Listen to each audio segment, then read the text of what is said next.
Bienvenidos a Repensarnos, este espacio en el que sostenemos conversaciones con mentes que están creando o recreando un mundo en torno a sus ideas. Yo soy Diana Torres y hace tiempo me preguntaron qué es lo que más me gusta hacer y no duden en responder que es aprender y compartir lo que aprendo. Así que aquí estamos, estas conversaciones son parte de ese propósito. Y el día de hoy estoy muy contenta de estar compartiendo este espacio con alguien de quien he aprendido hace mucho tiempo, hemos compartido ideas, le leo, le escucho y seguimos en esta reflexión, en este repensamiento constante. Mónica de los Ríos. Mónica, bienvenida. Gracias, Diana. Qué alegría estar aquí contigo. Sí, ahora hablábamos, ¿no? ¿Hace cuánto tiempo que, Mucho. que, que, que te vengo siguiendo, que nos vimos? Hablamos ya hace 4 años. Y bueno, además una historia de muchos cambios, de mucho repensamiento Sí. mutuo, una historia de, no sé si diría de reconstrucción, porque en realidad es de evolución constante, ¿no? Pero a ver, empecemos ahí. Si le contara a mis amigos, que les contaré a todos que hablé con Mónica y me digan, bueno, ¿y quién es Mónica de los Ríos? ¿Qué les digo? Buena pregunta. ¿Qué se sienten? Pues mira, yo diría que soy una persona que ejerce su libertad, la libertad de evolucionar Mm. y de cuestionarse y de permitirse cambiar. Entonces, llevo muchos años dedicada al mundo de los negocios, del emprendimiento, pero también de la filosofía, de la creatividad. Y a medida que pasa el tiempo, me permito conectar puntos y me permito disfrutar de los procesos y ir evolucionando. Qué lindo. Qué lindo. Y déjame decirte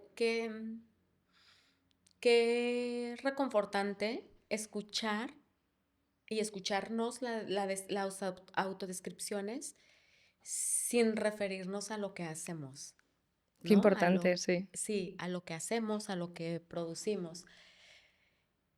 ¿Cómo estás repensando el mundo ahora? En este momento, ¿cuál es la idea a la que más le estás dando vueltas?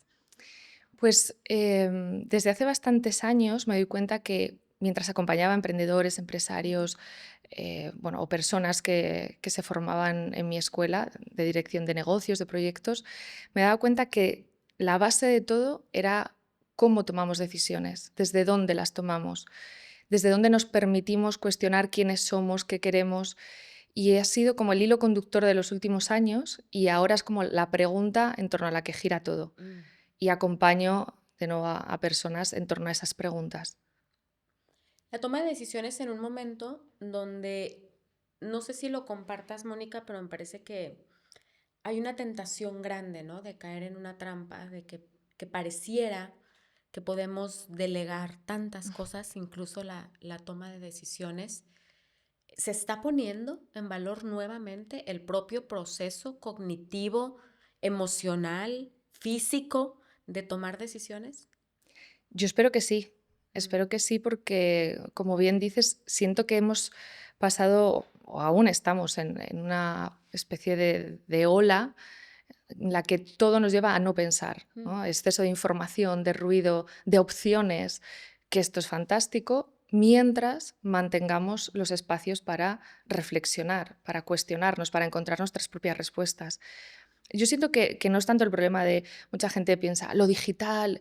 Yo creo que no es un problema de los entornos, creo que es un problema de no saber proteger tus propios marcos mentales Mm.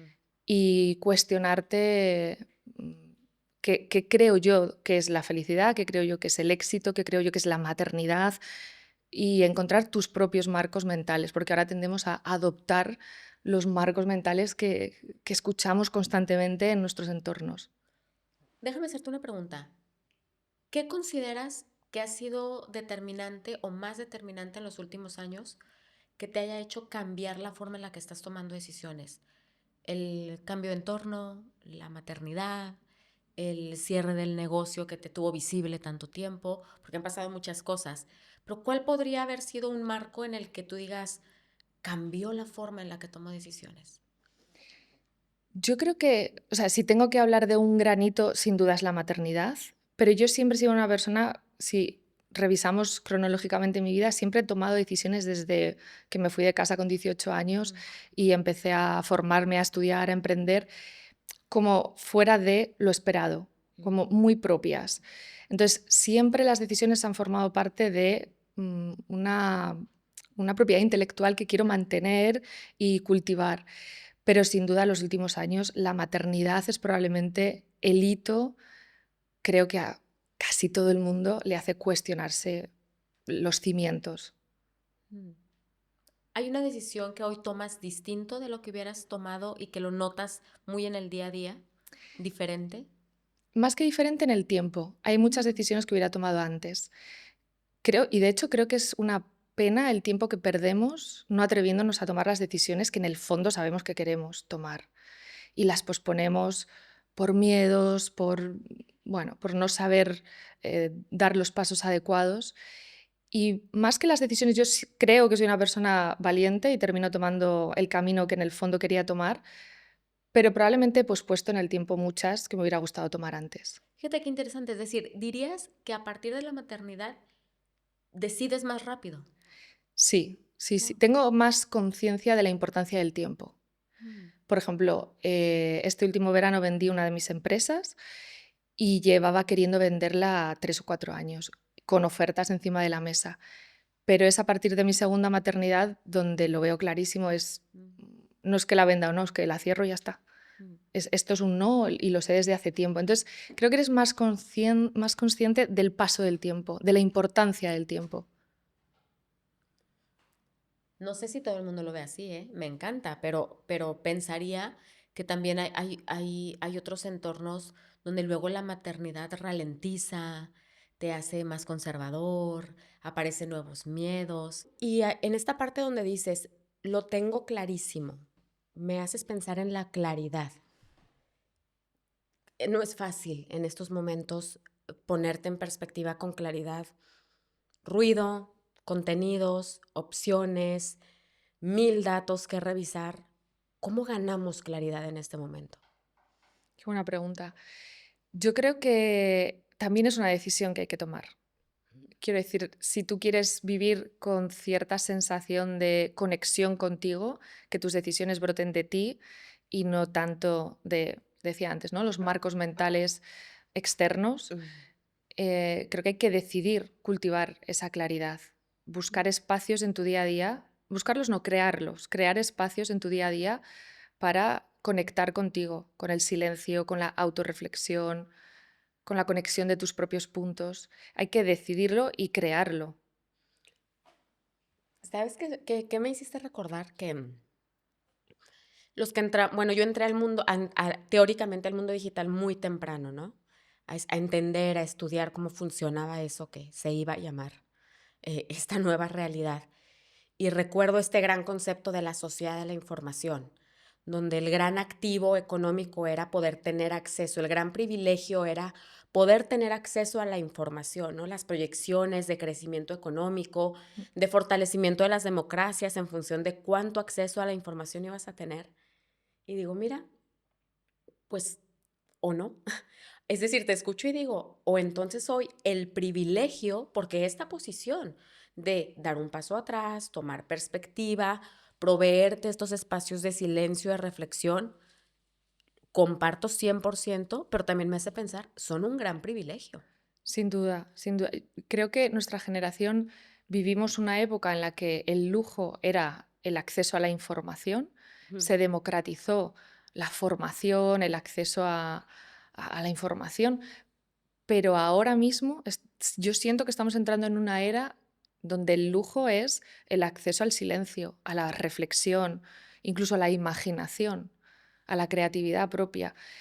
Creo que se ha dado un poco la vuelta y hemos terminado ya esa época de la información como el hilo conductor y ahora creo que sin duda el lujo es la reflexión.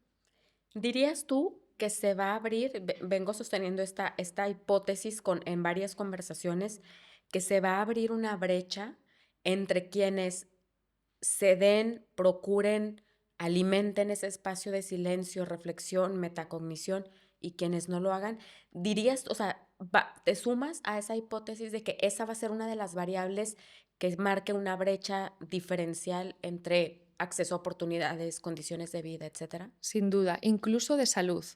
Mm, Yo acompaño muchísimos empresarias y emprendedores en procesos de toma de decisión y veo cómo afecta la salud ujú. el no atender esa necesidad de reflexión, de toma de decisiones, de conciencia, de crear de verdad una vida que quieras habitar. Porque es cierto que tenemos acceso a muchas posibilidades que antes no, pero también si no cultivamos esa capacidad de decidir cuál de todas esas opciones son las que de verdad yo quiero, nos volvemos a perder, volvemos al punto de salida, a estar viviendo una vida que no quiero. Entonces incluso afecta a la salud, yo creo.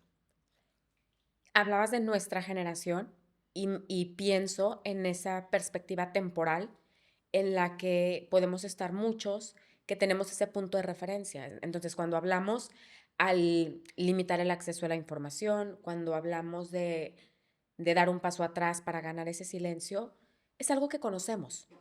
O sea, podemos escarbar en la memoria y recordar cómo era tomar una decisión sin tener que consultárselo a una inteligencia artificial. O sea, nos acordamos cómo era ese mundo. Pero hay una generación que ya no tiene ese punto de referencia y a la que cuando pienso en mis hijos, los tuyos son muy pequeños todavía, pero muchísimo más será naturalmente, o sea, no sé si naturalmente, orgánicamente, creo que tal vez no tendrán ese punto de referencia, salvo que se lo sembremos con mucha intención, ¿no? Pero Exacto. finalmente hay un sistema educativo, hay un sistema formativo.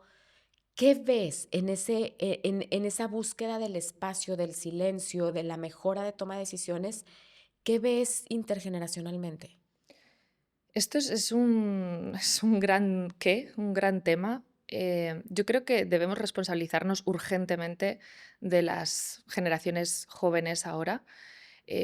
Yo como madre veo cómo les afecta la forma en la que nosotros nos relacionamos. Mis hijos son muy pequeños ahora, son bebés, pero estando con amigas, compañeras que tienen niños un poquito más mayores, ya escucho cuando entre ellos hablan y se dice, no, pregúntaselo a la IA. Entonces, Ujú.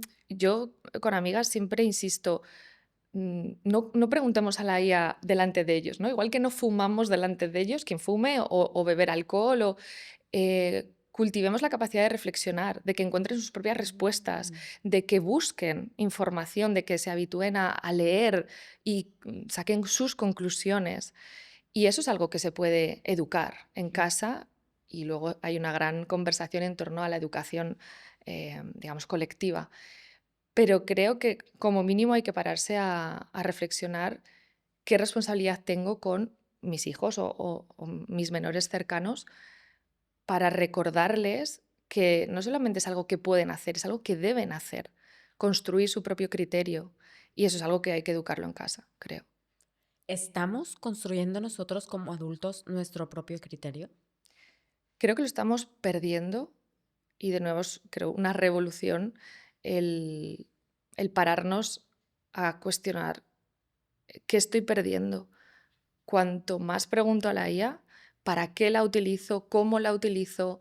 Que yo la utilizo, me parece una Ujú. herramienta fantástica, pero creo que hay que cuestionarse de nuevo para qué, cuándo, cómo y con qué límites, porque, bueno, pues es como las escaleras mecánicas, ¿no? Puede ser un gran invento para determinados momentos, para determinadas personas, pero si solo utilizas escaleras mecánicas, terminas atrofiando tu capacidad de subir escaleras. Entonces, pasa lo mismo con la reflexión, con encontrar tu propio criterio. En este momento, por poner un ejemplo, ¿cuáles son límites que hoy tú estás viendo, te estás poniendo, estás compartiendo respecto al uso de la IA, por ejemplo? Siempre cuando utilizo la IA, la utilizo para temas técnicos, por ejemplo, ahí no siento que invada una parcela más humana, pero en la parte de creatividad o de estrategia siempre desarrollo primero mi propia respuesta, mi propio criterio y luego puedo confrontarlo con ella, Ujú. puedo perfilarlo, elevarlo, pero nunca la utilizo si antes yo no he reflexionado en torno a una campaña de creatividad o en torno a una estrategia.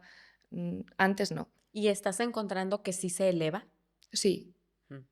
y también está bonito cuando sabemos que la IA te da la razón. Claro, Hay que domesticar la IA para que no te dé la razón, que sea claro. crítica, etcétera. Pero aún así, cuando y además yo comparo IAs a veces, ¿no? Mm, Cuando llegan a puntos en los que, sin haberle dado pistas, tú has llegado antes, vale, pues a partir de ahí podemos, elevar pero creo que empezar siempre de cero con la IA, siento que estás perdiendo una capacidad, mucha gente lo utiliza, por ejemplo, para preguntar cosas relacionadas con la salud mental, mm. como terapeuta. Y yo siento, si llevas muchos años yendo a terapia, puedes utilizarlo un poco casi como un juego y comparar con lo que tú sabes que puede ser una respuesta próxima a lo que te daría tu terapeuta. Pero si nunca has hecho terapia, no tienes una capacidad crítica, un fondo, una estructura, unos cimientos, tanto de formación como de criterio, me parece peligrosísimo, Mm. peligrosísimo. Hablabas, Mónica, de que lo que más te está moviendo en este momento es acercarte y acompañar los procesos decisionales, ¿no? Y el criterio es uno de esos componentes. Y sé que en tu trabajo también hay un componente importante sobre los vínculos. O sea, finalmente la toma de decisiones se alimenta de los vínculos, de los referentes, de los puntos de contraste que vamos teniendo, ¿no? Y creo que también son momentos de mucha conexión virtual, pero también de mucha soledad y mucho aislamiento. ¿Qué estás viendo hoy respecto a la formación y alimentación de esos vínculos? Yo creo que es algo tímido, pero hay una corriente por recuperar la conexión física. Mm, Ya hay muchísimos lugares donde la gente se reúne para estar sin móvil, para leer, para conversar. Y creo que ahora es como ir la contracorriente, ¿no? De apagar teléfonos y conectarnos y encontrarnos físicamente. Creo que es algo tímido, pero creo que irá creciendo. mm. ¿Está siendo más difícil decidir hoy o está siendo más ligero con otra clase de riesgos? ¿Cómo estás evaluando, cómo estás viendo a tus clientes tomar decisiones? ¿Se está postergando más? ¿Se están evaluando más variables? ¿O no? ¿Se está tomando de una forma más ligera porque finalmente tienes con quién contrastarlo y tomar una opción, aunque eso tenga otros riesgos? ¿Cómo estás viendo la calidad de los procesos decisionales en este momento? Creo que en general se alarga muchísimo más en el tiempo, lo que Mm, genera muchísima más frustración, sensación de angustia, porque hay demasiadas opciones, porque hay demasiados puntos de referencia a los que puedo consultar. Es cierto que tenemos el privilegio en Occidente de tener muchas opciones, pero si no cultivamos esos lugares de reflexión, eso también es una trampa, porque hay tantas opciones que si no te paras a pensar exactamente qué es lo que tú quieres, pues caes en qué es lo que se espera de mí, qué es lo que espera un entorno, otro entorno. Y curiosamente, algo que yo he visto es que las personas que ya han tomado decisiones grandes en su vida, que han hecho grandes procesos de transformación, mm, que son las personas que, bueno, pues que incluso salieron de patrones familiares o patrones sociales esperados, cuando vuelve esa sensación de reinvención, les cuesta más, porque es mm. como, pensaba que esto solo lo tenía que hacer una vez, ¿no? Que ¿Ah, sí? solamente tenía que tomar una gran decisión en mi vida. Y les sorprende que no, que esto es algo que forma parte de la evolución. Y como ya fue un gran esfuerzo en el pasado, se bloquean mucho cuando vuelve a aparecer. Mm. Entonces yo trabajo con muchas empresarias que en una segunda etapa de reinvención están incluso más bloqueadas que en la primera, Ok. curiosamente. ¿Qué bloqueos estás viendo mayoritariamente, patrones en este momento? Yo trabajo con gente que suele tener éxito en su parte profesional y éxito externo, es decir, desde fuera es una empresa que funciona económicamente, financieramente, y soltar algo que todo el mundo entiende que funciona es probablemente lo que más bloquea a la gente. Mm. Que tiene que ver con el autoconcepto visto desde la mirada del otro, ¿no? Eso es. Ya. Eso está siendo muy complejo, ¿no? Porque finalmente hemos construido una realidad basada en las percepciones. Bueno, finalmente siempre hemos sido lo que los otros perciben y en función de eso nos relacionamos. El asunto hoy es que hay muchos, cientos, miles, en casos millones de personas teniendo una percepción sobre nosotros y eso impactando nuestros propios procesos. Más que cientos de personas teniendo miradas sobre nosotros, creo que el problema es que creemos que hay cientos de personas mirándonos, pero yo siento que no es cierto. ¿Ok? La mayoría de nosotros nos miramos el ombligo y pasamos por el Instagram, por las redes, por de los demás, volando. Y lo que pasa que, como sentimos que somos el ombligo del mundo, sentimos que esas cientos de miles de seguidores que puedas tener o del entorno está pendiente de tus decisiones. Y yo creo que cuando trabajas el ego, también decides desde un lugar mucho más libre, porque no es cierto que todo el mundo te mire. ¿Cómo son esas decisiones más libres? ¿Cómo las estás viendo? Yo creo que, al menos con el tipo de persona con la que yo trabajo, em, el punto suele estar en personas que se están permitiendo, se están dando permiso de volver a reescribir el éxito. De nuevo, nuestra generación crecimos con un concepto de éxito, algunos lo cuestionamos y salimos de esa carrera esperada, típica, pero nos metimos en otra. Y entonces repensar de nuevo cuál es el éxito, de nuevo, ahora sí para mí, no ya el posible, ¿no? Dentro de las opciones posibles, pues antes estudiábamos una carrera, trabajo corporativo, muchos de nuestra generación salimos de eso del trabajo corporativo y creamos otras realidades, pero nos metimos en otra y creo que ahora estamos volviendo a dar una vuelta más. Sin embargo, va a ser muy notorio quienes, o sea, me parece que serán las excepciones, ¿no? Quienes tomen este camino de redefinir su propio concepto de éxito con los pros y los contras. Veo una alta diferenciación respecto al resto y también unos retos finalmente de sentirte parte de un todo en el que parecía que todos iban hacia el mismo lugar y tú decides salirte e irte por otra vereda.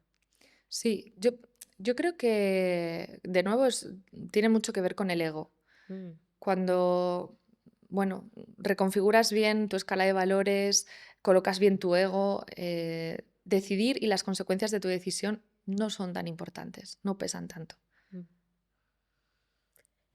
Eso rompe muchos paradigmas y va a ser un reto en el presente, pero creo que, no sé si tú compartirías que va a ser un reto cada vez más grande porque esos paradigmas son cada vez más fuertes, ¿no? Es decir, esas formas de éxito, generacionalmente hay etiquetas, o sea, la generación de la posguerra, pues esa forma era Sí, una hipoteca, tener una casa, un exacto. coche, 2 hijos y un perro, ¿no?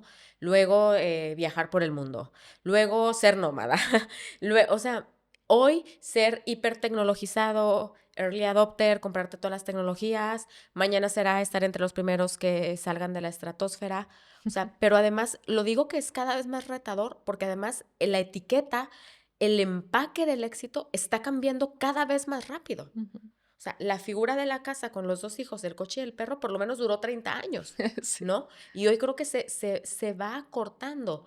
¿Estamos preparados individual y colectivamente para hacernos este replanteamiento como con tanta agilidad y con tantos, o sea, ahora tú hablas, una persona que entra en proceso de repensamiento.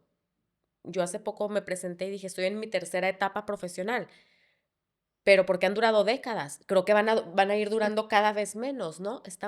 ¿Tenemos con qué hacer esos procesos de repensamiento?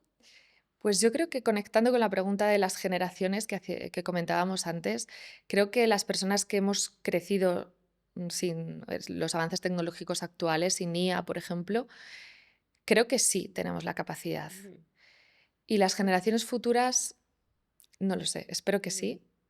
Espero que nosotros sepamos transmitirles la importancia de conectar con ciertos valores, con ciertos cimientos, pero como tú dices, es un futuro incierto porque cambia a una velocidad que es imposible. Sí, pero que con todo y esa velocidad, Mónica, no sé si estés de acuerdo, las reglas son bastante rígidas, ¿no? Es decir, hoy ser saludable tiene una etiqueta muy clara. Y es levantarte a las 5 de la mañana, meditar, poner una vela, correr, hacer ejercicio.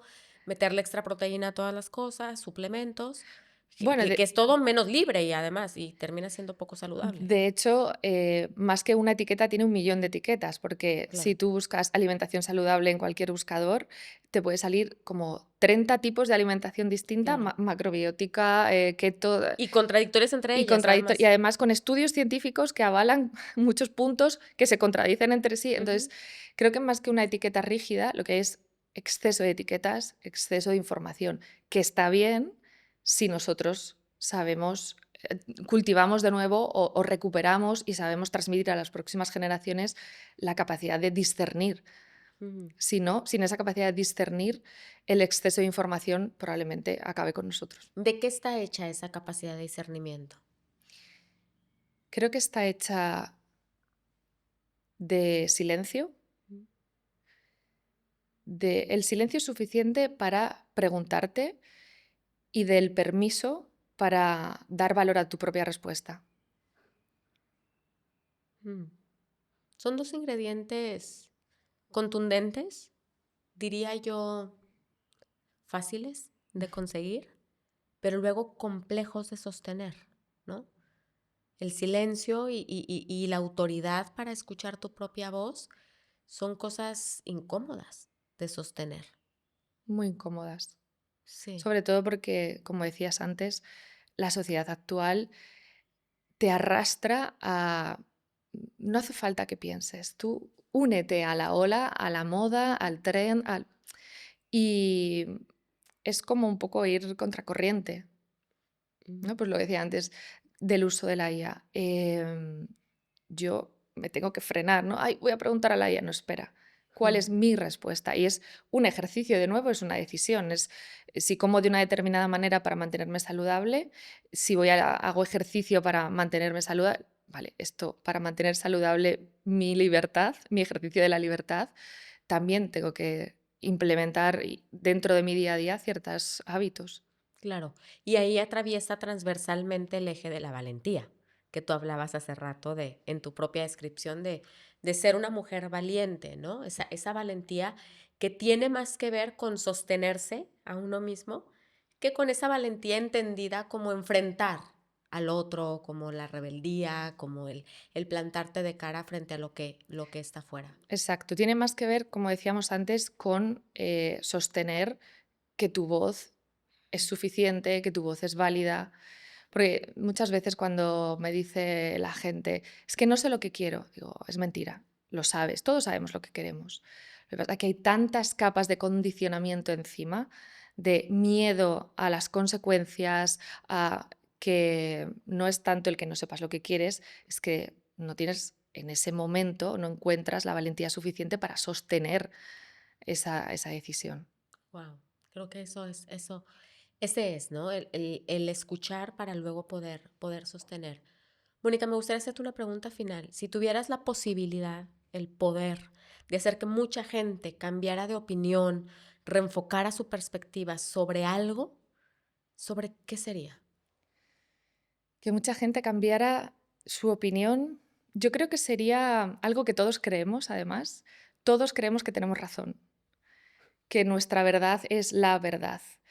Yo creo que si pudiera cambiar el hecho de que todos entendiéramos que tu verdad es una perspectiva sesgada por la ciudad en la que has nacido, la familia que te ha criado, la clase social en la que has nacido, si todos entendiéramos que tu verdad, tus razones, tus decisiones, tus opiniones es una pequeña parte de la realidad, creo que juzgaríamos menos a los demás y cuando juzgas menos te das más permiso también y te sientes más libre tú también.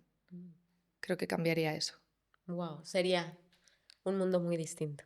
Creo que sí. Bueno, pero creo que poco a poco lo vas haciendo, lo vas sembrando Mm. con los espacios de reflexión que estás propiciando. Mónica, muchísimas gracias por ser parte de esta conversación. Gracias a ti, ha sido un placer. Y gracias a ustedes por acompañarnos, por ser parte de estos diálogos, para juntos seguirnos repensando.